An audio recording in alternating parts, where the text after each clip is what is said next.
personal reference video so we know where we're taking these wires off of.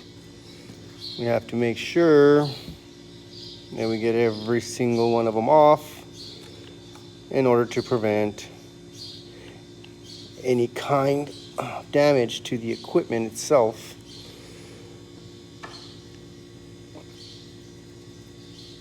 Can't afford to take any damage, so we're gonna have to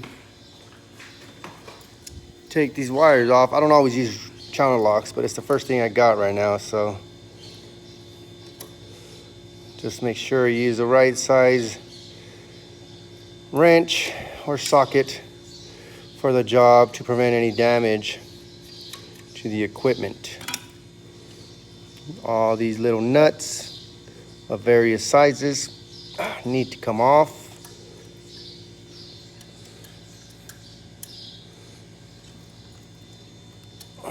As such,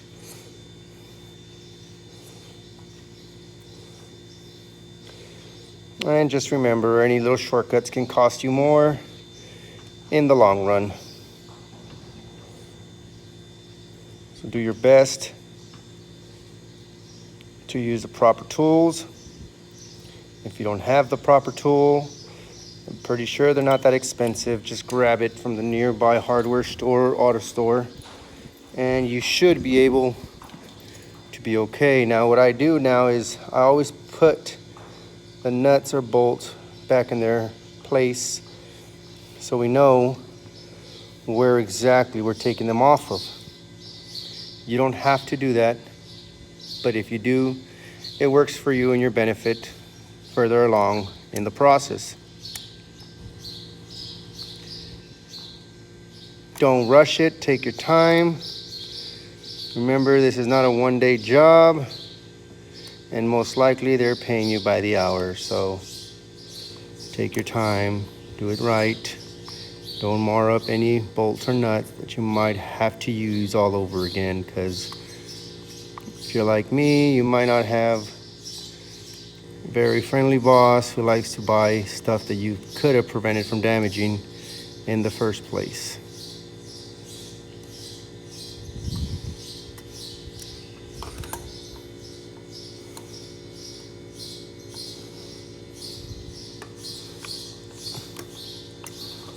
Just remember what goes where, which wires you pulled out of what, so that when it comes time to place everything back into his little area, you know exactly how and where it went. And once again, we put the nuts back where they go, so we're not looking for these nuts later. They'll be right there waiting for us when we're ready to put everything back. Now, I believe this is the main hard line, but it travels through here and it's right here, so I don't have to disconnect that side over here on this one, because it just falls and lands right here. Fortunately, this one goes to the starter. Now, these harnesses here, these harnesses are gonna play against you when you're trying to separate this monstrosity. So any added zip ties that might have been put there in the future, or you might want to take off anything that was put on in the past by previous people, just so we know where it was, so we don't take any extra time that we probably won't get later. We'll just unscrew everything on this side that's tied into this wiring harness here. That one goes there. Everything on this side seems to be very well disconnected, so we'll move on to the other side, and hopefully we'll run into the same easy disconnect. Now, there's zip ties in places that I don't believe John Deere put. I'm sure they had some kind of strap set up, but those have long been taken apart. So we have to modify a lot of these older tractors so we don't continue to lose the same sensors over and over again. Sometimes they're easy to modify, but 90% of the time you're running into a job that you're probably not paid enough for.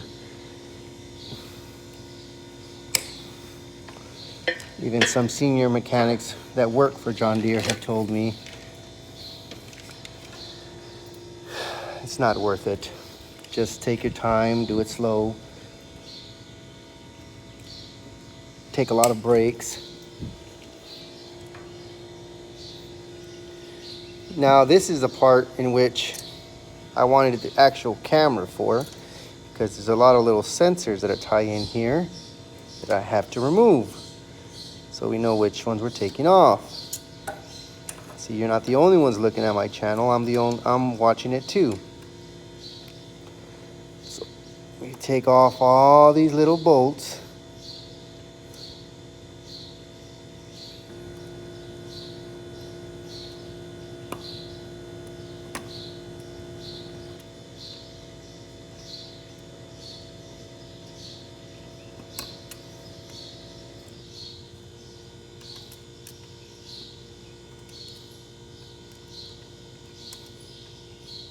Carefully, of course. You don't want to run into any bigger problems that you might already have on you, so just carefully take everything off and document exactly where and what you're taking off, so you don't run into any bigger problems later on. Like I said, take your time. Try not to rush anything. I'm pretty sure your employer knows that this is not a one-day job. See? Plug, plug. Exactly the goddamn same, except one is blue and one is blue with a little bit of black, but that's because of the oil. But the longer one goes over here, and the shorter one goes in here. Now, if I wouldn't have documented this, we would have probably been trying to figure this out later on in the segment as we're trying to put everything back together. Fortunately, everything's coming apart just right. We might have to bend this up a little to get clearance here, which is this one. I know I keep taking the camera off, but this one here might have to go up a little just to clear it out. But it should